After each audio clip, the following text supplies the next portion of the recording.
Compost is like liquid gold for your garden, only it's filthy and much richer.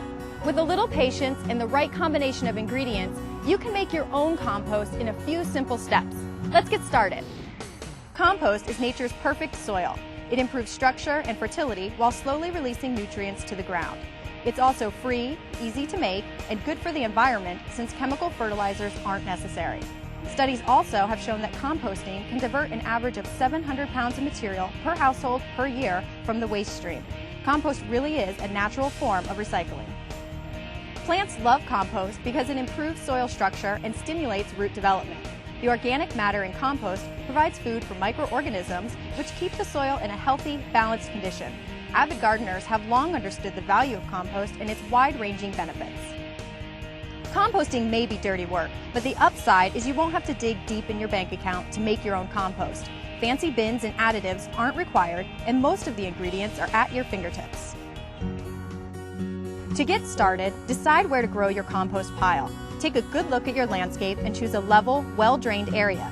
Ideally, this spot will have some shade to help maintain moisture during the heat of summer. You'll also want your compost area to be convenient and close to a water source. Arm yourself with the right tools and materials. Purchase a compost thermometer and a shovel or pitchfork to aid in the turning process. You may opt to build your own compost bin with recycled or inexpensive materials or buy one. Nurseries, online sources, and home goods stores sell a variety of compost bins and tumblers, but experts say they aren't necessary. The idea of a bin or a tumbler is, in large part, to keep your compostables contained. The thing about a pile, you can definitely build a pile and it will work, but you have to deal with two things. One is that it will dry out faster, especially here in the Mojave, and during the wind, it can be a little messy. So bins and tumblers are nice because they contain the compostable material. Just like preparing a home-cooked meal, your compost success will depend on the ingredients you mix together. For the perfect compost recipe, look for scraps in your landscape, like grass clippings, dead leaves, garden trimmings, and hay or straw. You'll want to chop or shred everything you gather to speed decomposition. The reason you want to make your pieces of compostable smaller is because bacteria and fungi, who are the heavy workers in this composting process, can't access the materials if they're big. If you consider popping a grape into your mouth, that's one thing. Now consider trying to pop a watermelon into your mouth. It's similar to what's happening with bacteria and fungi.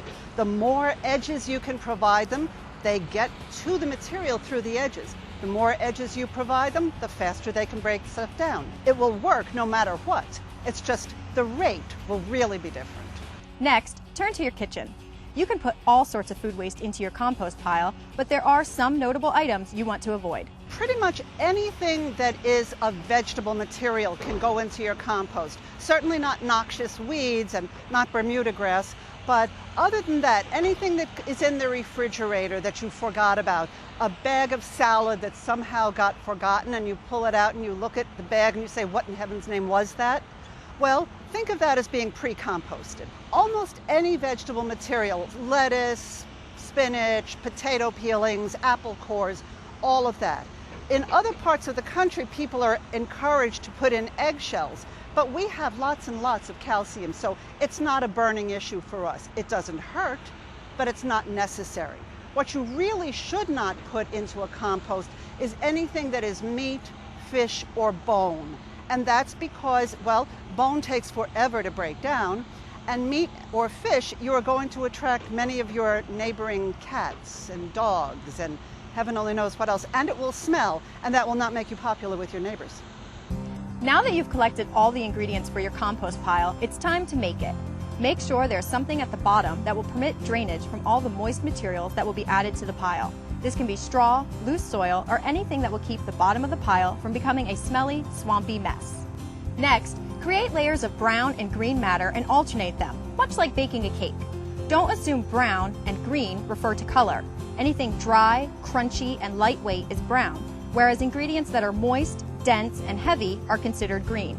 Put down a 3-inch layer of brown matter, such as shredded dead leaves, which contain carbon, and cover it with an equal layer of green matter, like grass clippings, which contain a lot of nitrogen. If you're short on green matter, dust the brown matter with high nitrogen fertilizer. Your compost pile size should be at least 1 cubic yard, or 3 feet wide by 3 feet long by 3 feet high. If you think about a compost pile as being a whole ecosystem, the center of that pile is where the bacteria and fungi are most active. So in the middle of your pile is where you're going to have the fastest rate of composting. Out at the edges, it's going to be slower. If you have a very small pile, well, your area of composting is going to be very small and it's going to take a long time. And in fact, if it's too small, the population of bacteria and fungi might not get big enough. If it's too big, it becomes almost impossible to turn. And that makes it really hard, because if it's too big, it can become airless if you don't turn it. And if it's airless, that means it's going to go, it's called anaerobic, and it's going to stink. To make good, healthy compost in a reasonable amount of time, you'll need to keep it moist and aerated. Sprinkle the compost pile with water to keep it about as damp as a wrung-out sponge. Use your shovel or spading fork or pitchfork to thoroughly mix the ingredients and aerate the pile about once a week. If your compost is letting off steam, that's a good sign. Check the temperature with your compost thermometer. You want your pile to reach 120 to 160 degrees. Never let the compost become dry, since the microbes will not survive. Do not keep it too wet either, since that will make it airless and smelly. Depending on the speed of decomposition, the pile should stay hot for several weeks to 2 months. You'll know it's done when it no longer warms up within a few days of turning it. Don't be alarmed to see the pile shrink to about half the original volume. That means you're doing it right. Finally, let the pile sit for another 4 to 8 weeks to cure. The compost is ready to use when the material in the pile has a pleasant, earthy smell and is uniform, crumbly, and dark brown in color. A beautiful landscape starts with good soil. Give your plants homegrown compost and watch your garden grow. Learn more about Compost Basics at the University of Nevada Cooperative Extension online. Reporting for Waterways, I'm Jenna Naba.